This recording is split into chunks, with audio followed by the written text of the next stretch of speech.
Hey this is Anoop Singh and आज की इस वीडियो में हम बात करने वाले हैं कि एनडीए क्या होता है। बहुत जगहों पर सुना है एनडीए, तो सबसे पहले तो हम ये जानते हैं एनडीए का फुल फॉर्म क्या होता है।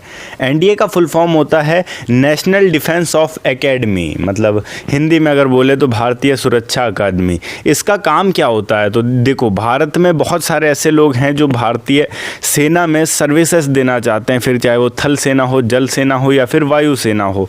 ये इन तीनों के लिए पूरे भारत से युवा और युवतियों को चुनता है जो कि उसके लायक होते हैं और एग्ज़ाम करवाता है। इसका एग्ज़ाम यूपीएससी के द्वारा कराया जाता है और ये हर साल 2 बार कराया जाता है।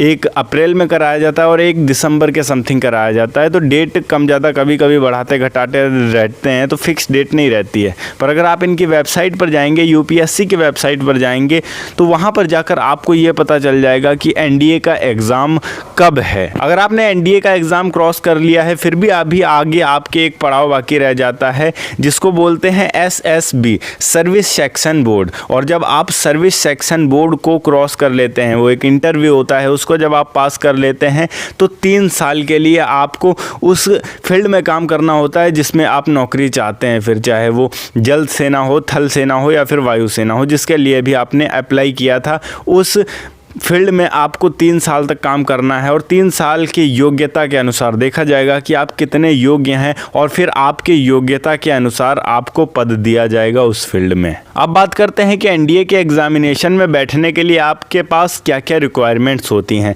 मतलब एनडीए क्या क्या चीज़ें मांगता है। तो सबसे पहले तो आप भारत के नागरिक होने चाहिए, भारत से बाहर के नागरिक नहीं हों। अगर आप भारत के नागरिक हैं तो आप एनडीए के एग्ज़ाम में बैठ सकते हैं। दूसरे नंबर की जो रिक्वायरमेंट है वो ये है कि आप 12th पास होने चाहिए। अब आप किसी भी स्ट्रीम से हो तो नहीं चलेगा। अगर आपको नेवी और एयरफोर्स ज्वाइन करना है तो आपके फिज़िक्स और मैथ्स कॉमन है, होने ही चाहिए। और अगर आप इंडियन आर्मी में जाना चाहते हैं, थल सेना में, तो आप अगर आर्ट साइड से भी करते हैं फिर भी कोई दिक्कत नहीं है, चलेगा, आसानी से हो जाएगा आपका।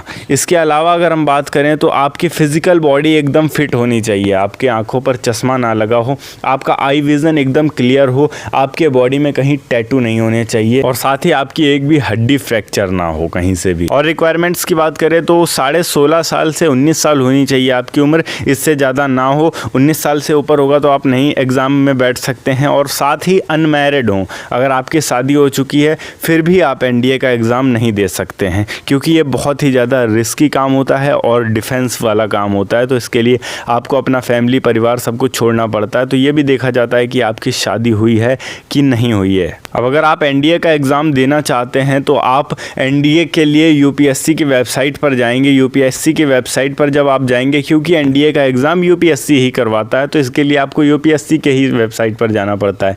जब आप यूपीएससी की साइट पर जाएंगे तो वहाँ पर एनडीए वाले सेक्शन में जाकर देखेंगे, एग्ज़ाम की डेट आपको पता चल जाएगी। देखो नॉर्मली अप्रैल में होता है और उधर दिसंबर के समथिंग आसपास होता है, तो इन बीच में एग्ज़ाम होते हैं। कम ज़्यादा डेट कभी कभी होते रहते हैं, तो आप डेट अपने अनुसार से वहाँ देख लीजिएगा, जो डेट आपको दिख रहा होगा आप अप्लाई कर सकते हैं। इसके लिए आपको सिग्नेचर की ज़रूरत पड़ेगी आपके, और एक फ़ोटो की ज़रूरत पड़ेगी। इसको आप ऑनलाइन अपलोड कर सकते हैं, फाइल जेपीजी में अपलोड कर सकते हैं और आप अप्लाई कर सकते हैं एनडीए के एग्ज़ामिनेशन के लिए, अगर आपको लगता है कि आप योग्य हैं एनडीए एग्ज़ामिनेशन के लिए। और अगर आप एनडीए का एग्ज़ाम देकर देश की सेवा करने के लिए सोच रहे हैं तो सैल्यूट है आपको, क्योंकि आप जैसे लोगों के वजह से ही भारत देश सुकून से सो पाता है, रात में निश्चिंत होकर सो पाता है। We are proud of you. Okay guys, अगर वीडियो अच्छी लगी हो तो वीडियो को लाइक करके चैनल को सब्सक्राइब ज़रूर कर दीजिएगा। और हाँ, वीडियो कुछ ज़्यादा अच्छी लगी हो तो आप हमें इंस्टाग्राम पर भी फॉलो ज़रूर कर लीजिएगा, लिंक आपको डिस्क्रिप्शन में मिल जाएगा। वरना आप इंस्टाग्राम पर जाकर सर्च भी कर सकते हैं अनूप सिंह _ASK। मैं मिलता हूँ आपको नेक्स्ट वीडियो में एक नए टॉपिक के साथ। तब तक के लिए जय हिंद, वंदे मातरम।